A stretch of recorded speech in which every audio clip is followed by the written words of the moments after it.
Thank you, dear Pastor. Thank you so much. Pray for him continually and his ministry.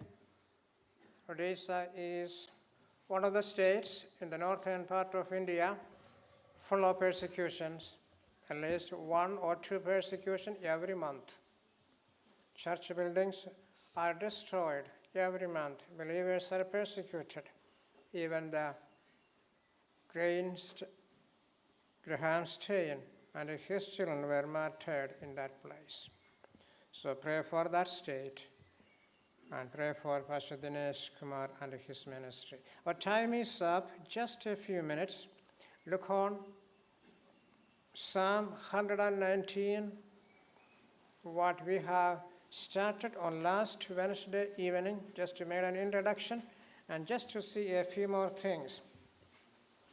Psalm 119. Not to speak anything about Psalm 119, but to speak a few minutes about the Hebrew language. This is not a Hebrew class. You know, I have forgotten all the Hebrews, what I studied, but something to say from this psalm, the Hebrew language. It may be clear or not clear for you, just to show something. Most of you don't understand because most of you did not study Hebrew language. As we look on this psalm, there are 22 divisions in this psalm. The psalmist could do this way, first division, second division, third division, 22nd division, but he put it the Hebrew alphabet. Aleph, Bet, Gimel, Dalet, that's where he put it one by one up to the end. Why did he do that one?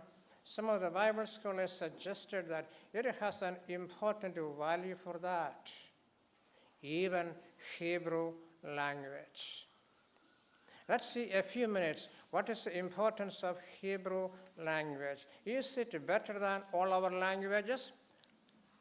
And this chart, you can see it in that chart, the letter Hebrew alphabet in the first column, second column, the transliteration in English, Aleph, Bet, Gimel, Dalet in English, then the sounds also given in the third. The fourth one, the value of each alphabet. Each alphabet has its value. Then its meaning we found. The first one, Aleph, start with a humility or ox, then the invitation breath. In the same way, all these 22 alphabets, you put it all together, this chart. Why? It is given in the book of Psalm 19. All what you need from the beginning to end, it is in God's word. You can live by God's word. And God's word will meet all your needs, all your earthly needs, as well as this book will take you to heaven. That's why these alphabets are given there. I'm not going to explain much about. Let's see the next thing, the expansion of these letters. Some important things. Many hidden chords in biblical Hebrew, we found it. It is not like other languages. It is totally different from other languages. Hebrew language has a full word for each letter of alphabet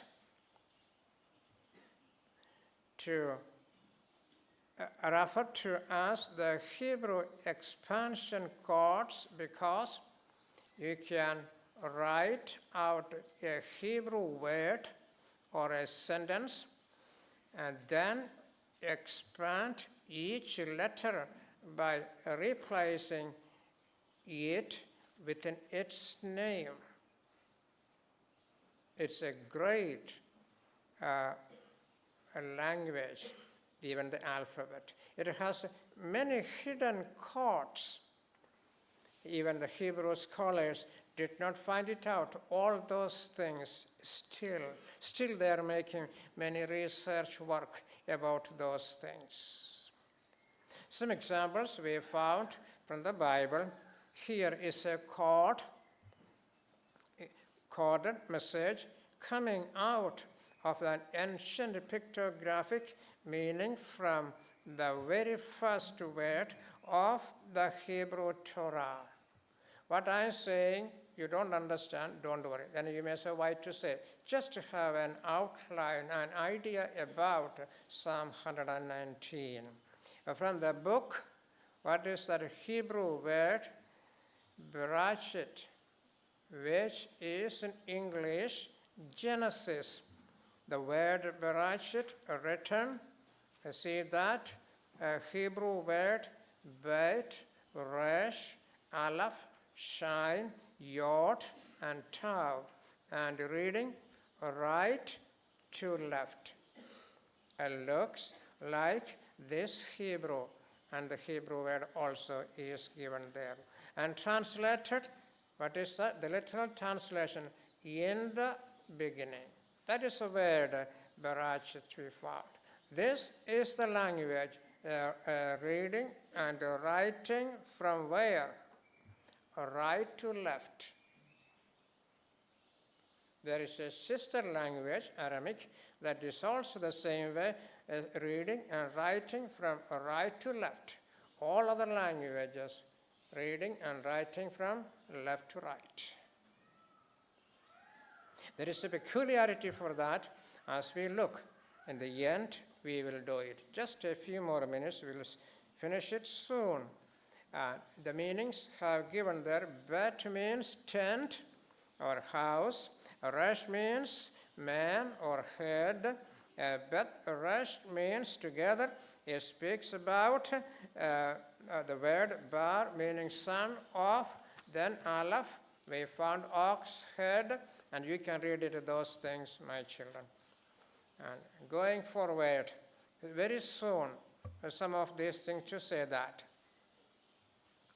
It is a unique language. It is a unique language. Hebrew is the only unique language in the whole world. People boast about, oh, my language is the greatest. Oh, my language is the greatest. That's the way I also did it. But as we study Hebrew language, Bible language, Hebrew is the unique language. That means incomparable language. There's only one language, that is the Hebrew. That's why even Bible seminary, we learn a little bit about some words from Hebrew. Look on this one. It is a unique language. Why? The Torah is the reliable and the most authentic ancient text we have. That is the Torah. This statement is not based on blind faith. As we look on that, it is based on the very productive and unique properties which are inherent within Hebrew.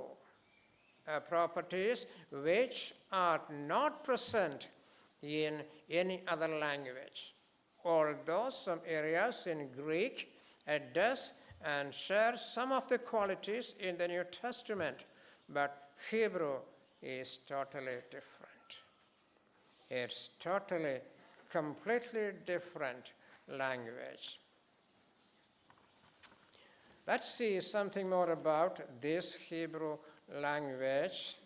There are many hidden codes for biblical Hebrew. If I read it, this one, if we can put in the screen, it is a good thing. Hebrew language is not an evolved language. It is a designed language. All other languages are evolved, developed, borrowed from one another language, different languages. All other languages. Even Aramaic is borrowed from Hebrew. Hebrew is the only language in the whole universe, designed language, not borrowed. Who is the designer for that? We'll look on very soon that one. In fact, the ancient Hebrew Torah even states in the first sentence, Genesis chapter 1. Look into that and read it. The very first creation of God was Hebrew language. I confused when I read it, when I studied. I didn't understand. You don't understand sometimes. The very first creation of God was Hebrew language. Genesis chapter 1, the Lord said, "Let there be heaven, let there be earth. Let there be creation, things. Let there be fish. Let there be animals. Let there be plants which bring forth the fruit, all these things." In which language God spoke?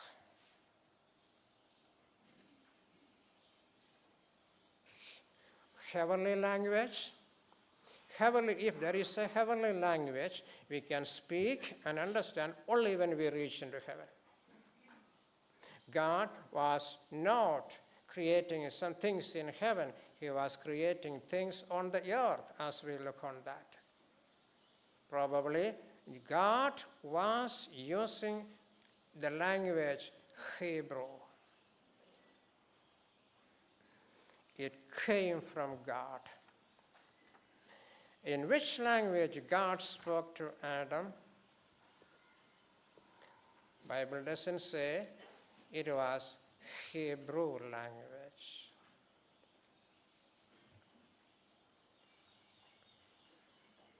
In Genesis chapter 11 we found, because of man's sin, man rebelled against God and built Babel Tower. There God confused the language. Till Genesis chapter 11, there is only one language, Hebrew. Even before sin entering into the world, which language Adam spoke? How did he speak to God? How did God speak to Adam? In Hebrew language. A language which existed before sin. That was the first creation. God made it. There are 3 charts here. You may be able to see or not to see. Let me conclude it with this. The first one chart, the statement, Genesis chapter 1, verse 1, states that God designed the Hebrew language before he designed the universe. Oh, that is a great, great statement. And that speaks a Hebrew's uniqueness. It's God designed before he designed the universe. Then he started to speak, let there be water, let there be animals. Hebrew is a great language. It is a great language. The second column we found the paradox. Genesis chapter 1, verse 1. It was such deep, meaningful, hidden chord. I didn't read all those things. You don't understand because you didn't study Hebrew language. Each alphabet had great, deep meaning. That's why I just told them in the beginning, Berachit. Each alphabet has a great, great meaning. It's a great language, and God communicated to the mankind with this great language. Studying Hebrew is not waste. That's the language God spoke first to Adam. Who is the author of that? Who designed that language? It's God. All other languages came because of sin. That started Genesis chapter 11. And God used to hear the psalmist in Psalm 119. You use it in each division, the Hebrew alphabet, Aleph, Bet, Gimel, Dalet, and reaching to the last alphabet 22.